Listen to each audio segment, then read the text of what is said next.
Hi there. It's day one of the Sunny Balwani trial, and I'm going to give you some highlights of today. Today was the beginning of jury selection. They're trying to pick a jury. Now, keep in mind, Sunny Balwani faces the exact same 11 counts of fraud that Elizabeth Holmes did. All right, she was convicted of 4, all those counts relating to defrauding investors, including 1 count of conspiring with Sunny Balwani to defraud investors. Okay, so let's look at the highlights for today. Number 1, they're estimating the trial is going to be 13 weeks long. Number 2, they're talking to approximately 35 jurors today. Yes, there are seats in the courtroom if you want to go. It's at San Jose Federal District Courthouse in California if you want to show up and watch the trial. There's more seats than there were during the Holmes case. Okay, so number 3, Sunny's counsel, Balwani's counsel, the defense attorney, has already asked for a motion to excuse the entire panel because of the media exposure in this case. Of course, the prosecution objected. The judge says, we have to talk to these jurors. We have to find out whether they have any bias. So I'm going to give you some of the comments some of the jurors made, and some of them include, I may be going to Ukraine to fight, so I won't be available. Financial hardship. I got a new job. This is annoying. This whole process is annoying. So let me go over a few of the things that they said. One juror tells the judge that he consumes, quote, quite a bit of news, and he can try to put aside his bias, but I don't know what effect that has on me. That's what the juror said. A judge asked if anyone has read or heard of news coverage on this case. A bunch of hands went up, right? Because of all the coverage that Elizabeth Holmes trial got. So, let's see. One judge, I should say the defense counsel, and I'm sorry this is a bit rough, but the defense counsel wanted also to excuse 14 jurors because of their answers on that written questionnaire.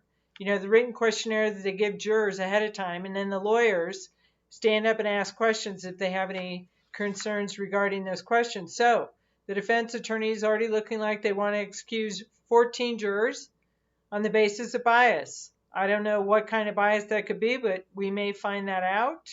Maybe not, because usually these jurors are questioned individually out of the presence of the other jurors to find out if there's something sensitive, there's a particular reason that they can't serve or they can't be unbiased.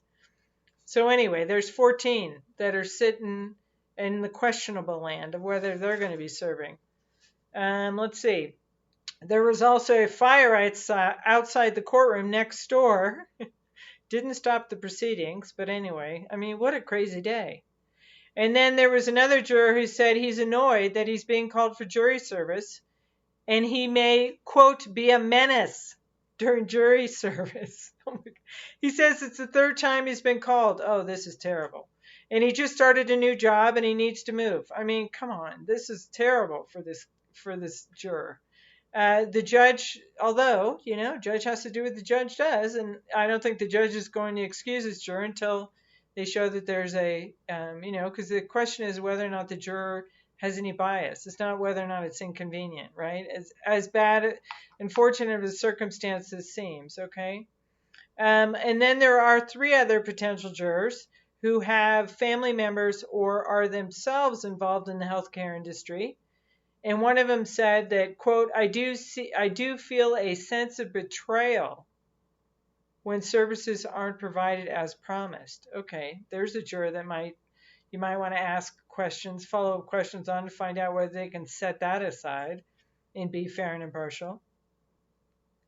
Another juror says they've read a lot about the Holmes case and is skeptical about the startup culture in Silicon Valley. But he says he knows he could be a vessel of justice and thinks he can be impartial.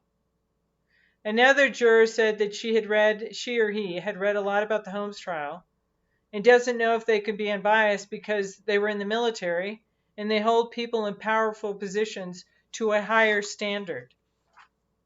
Another juror said he doesn't think Balwani is innocent. Quote, he's guilty of something. He also says that jury service is very frustrating, and it doesn't put us in a good frame of mind when we're looking at 13 weeks of it. Here's a juror who's annoyed with the process. The defense counsel asked, I don't know if it's this juror or another juror who reportedly is 81 years old. And the juror says he only remembers that Holmes was guilty and that she was blaming Balwani and that they had dated. That's what this juror knew about Balwani. Another juror, the judge excused because the jury commissioner, I mean, this is crazy. The jury commissioner said that one of the jurors was having a panic attack. I kid you not. Jury service, can be very stressful for people. So, I mean, it's unfortunate this juror had a panic attack, but this juror is excused, potential juror. And the judge said, I think the judge said this, it's reported, that people could be annoyed by jury service, but that's not an excuse for getting out of jury duty. And that's true, because the real test is whether or not the juror can be fair and impartial. If you're a potential juror, you show up for jury duty and you say, look, I can't be impartial, then you would be excused, right? Or show some bias or some financial hardship, that's up to the judge to excuse you. And then, let's see. And again, the prosecutor said it cannot be the case that the knowledge of prejudicial information, in other words, even though these prospective jurors, potential jurors, know about the Holmes case, that doesn't mean they get excused.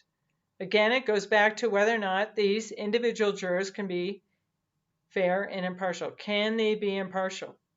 And the prosecutor cited the Boston Marathon case. Okay, what a crazy day. Boston Marathon case. We have a juror that may be going to Ukraine.